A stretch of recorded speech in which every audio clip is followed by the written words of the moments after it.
This is part 2. So if you haven't seen the other part that says part 1, click on that, watch part 1, come back here and watch part 2.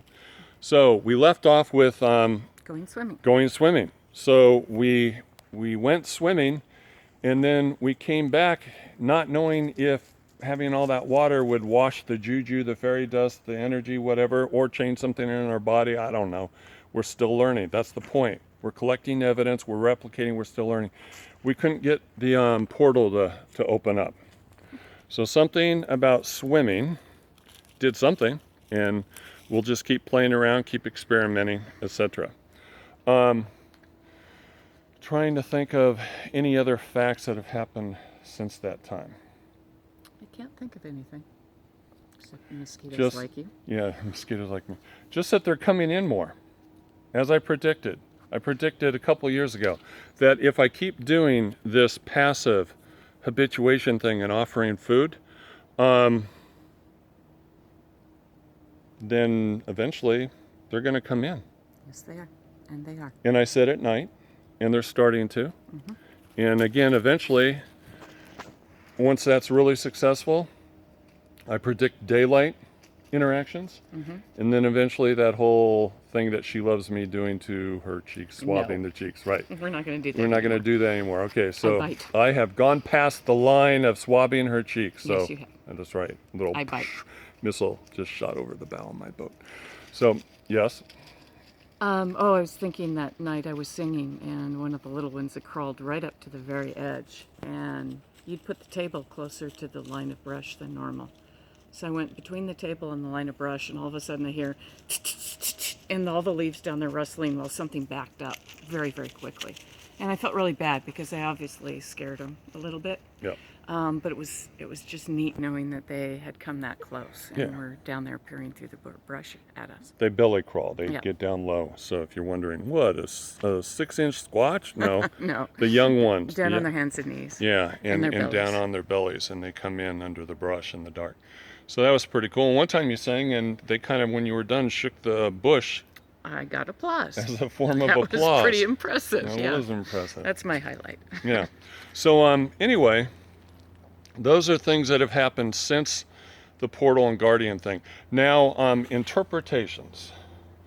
Adam's talking interdimensional possibilities. Mm-hmm. Adam seems open-minded to whatever. He's wanting to explore, investigate, learn more. Collect more data. And that makes total sense, because that's exactly what we're doing, because, we're not saying we know what it is. And then John Carlson, his interpretation is that they're demonic. Yes. He has a real strong Catholic upbringing. The experience was traumatic for the both of them and has caused John to re-involve himself in his church, which is a good thing. It's not a bad thing. That's a good thing. John apparently had some experiences in his youth that are echoed in what he experienced up at SOA. Right. So that's part of his interpretation and his experience. Right. And that's not a squatch coming behind us. That is, once again, Zeus. Okay. Zeus on the loose. Okay. So anyway, back to the filming. So our interpretations. After all, I've been there for 9 years. Cynthia has been there for just about 5 years, right? 4 years. And I'm more inclined to be with Adam, agree with Adam that they're interdimensional beings. I know he thinks they had some kind of evil plan. They that the guardians were malevolent. That was his interpretation. Right. And that's what both John and Adam said they felt. And I've never experienced those beings, so right. I just know I don't have any hesitation going to sleep up there. You've never felt that way up there? Correct. Even though you haven't experienced the beings, you've never felt scared or in danger? Nope. Okay. And I haven't, and Grady hasn't. I don't think, unlike John Carlson, my interpretation is that they're not demonic. Just because they're small, black with glowing red eyes, I don't think they're demonic. I've actually been in camp pretending like I was sleeping, and I've seen small dark red eyes in camp. Nothing ever happened. Matter of fact, I'll take this time to say something that sounds really whacked out, but this is just about sharing facts and details. Whether you want to believe them or not, I don't care. Right now, based on my experience, I believe the Squatches can hold 3 forms. There's maybe more than I'm aware of, but one is full form, that, Patterson Gimlin film. Mm-hmm. You see the whole thing, right? And then I think there's kind of like a shadow form. They're not cloaked, but they're not completely full form. And I think that may explain what was seen at the portal. They certainly could have been juvenile Squatches. I've had time to rethink that through, and they certainly could have been. I'm not saying they are. And then the third form, full form, shadow form, third form, cloaked. When the water bottle came flying off the table and landed at John Carlson's feet, and Grady saw it and I saw it, it wasn't a demon, it wasn't a ghost, it was, in my humble opinion, being up there for 9 years, a cloaked Squatch playing with John. Or my theory, Yeah. and it differs from Matt's, is Yeah. that they have telekinetic ability and that they're able to cause some of those things to happen from a distance, because we also had a lantern come off the nose of the car one time. That was a couple years earlier. That was right? a couple of years earlier, but there were no footprints or anything in the dirt in that case. So. That's true, but the ground's baked so hard it would be hard to find the prints. Anyhow, So there's a lot of Couple of possibilities, possibilities. right? That's the whole point. And the lantern, by the way, was sitting up in the middle of the hood, close to the windshield. So it wasn't gravity that caused the lantern to slowly slide off, and it's not like it slid right over the front of the hood. or that it hadn't been there for a couple of days before it finally decided to slide off the hood of the car. Yeah, it didn't. Yeah. It didn't No wind. slide off the hood. It flew off the hood a good 15 feet. Yeah. So anyway, yeah, that's her interpretation or theory or hypothesis that it could be telekinesis. Yep. So there's a lot of stuff going on up there. Interpretation for me, it's all tied together. There wasn't 2 separate events going on up there. There's not all the Squatch activity, which John and Adam testified to. In fact, thank you for reminding me, Matt. You're welcome. So we're driving back home to Seattle, and Adam's laughing, and he goes, I can't believe that I shushed a Squatch, which was standing 5-6 feet away from him behind a big bush, right? And he said, I can't believe I shushed a Squatch to do battle with the guardians of an interdimensional portal. Yes. Okay. So while all the activity was going on with the portal and the guardians, we still had lots of Squatch activity going on around the perimeter. And that was my focus.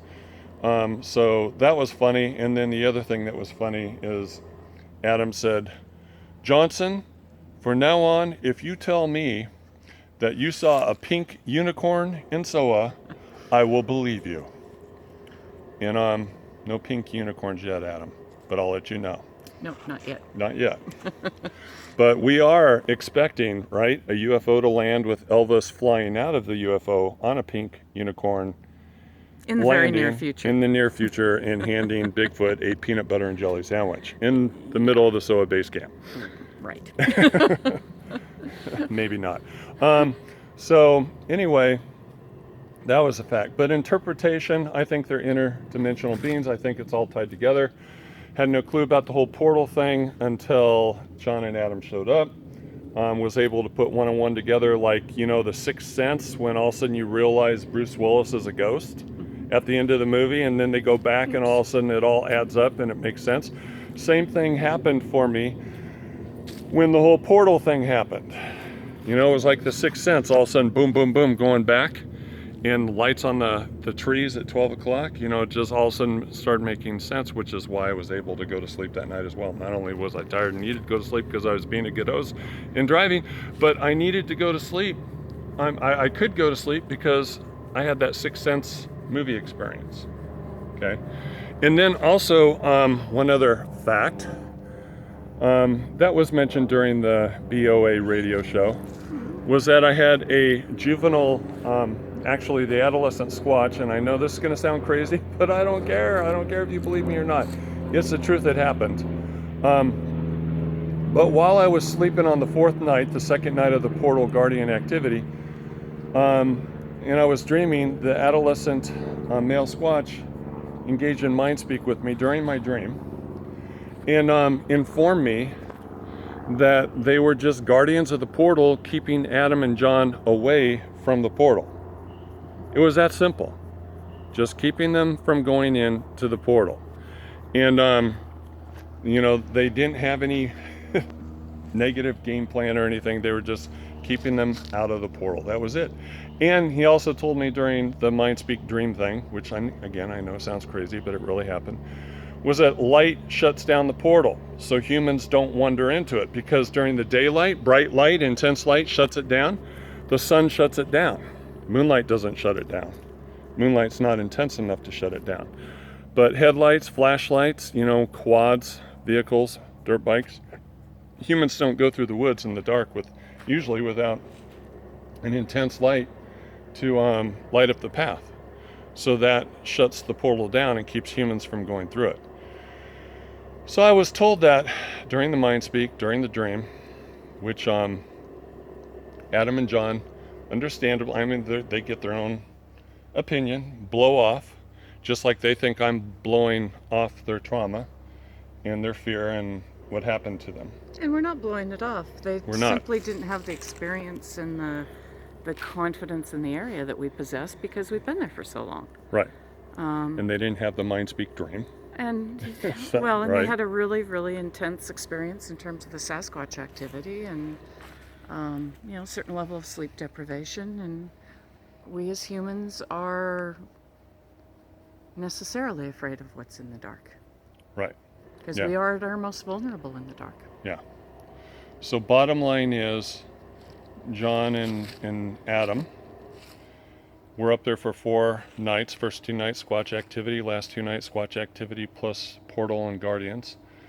And it was a mind-blowing experience. Obviously, they keep saying trauma, trauma, trauma, and I'm not going to argue against that. I certainly dealt with my fair share of trauma after my encounter at the Oregon Caves. Initial encounter. Took me a long time to get over that too. So I understand that. But I also know the best thing for trauma is to talk about it. Which they are now doing. Which they're Adam doing. is now doing, which I think will be healthy for him. Yeah. I'm glad to see that he can do that. Yeah. So that's good that you guys are talking. It's good for you. Now, kind of starting to wrap things up.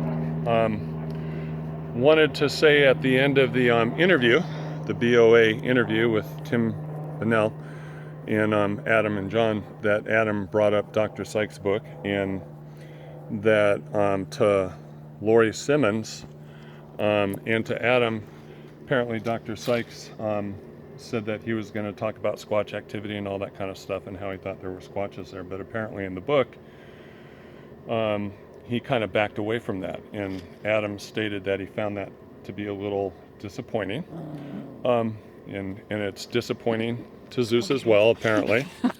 But anyway, the bottom line is that Adam stated that he wished Dr. Brian Sykes would have had the courage to speak up and actually mention the Squatches. And by the way, I have been to that site with Lori Simmons myself. Amazing recording. Yeah, and have recorded, again, go to Team Squatching USA, the SoundCloud files, and you'll have 2 different files of audio files of my being there with Lori and recording the tree knocks and it responding and growling and all that kind of stuff. So what Lori Simmons is reporting is real, what Adam is reporting there is real. But anyway, the point is that Adam wished that Dr. Sykes would have had the courage to speak up and say that in the book, but he didn't. So Adam was a little disappointed. I want to say to you, Adam Davies, thank you for having the courage to speak up. John Carlson, thank you for having the courage to speak up. I understand we're adults. I understand that we can choose to interpret the facts differently, different hypotheses, etc. But thank you for speaking up. I appreciate that very, very much. And I agree with you guys. What others think doesn't matter.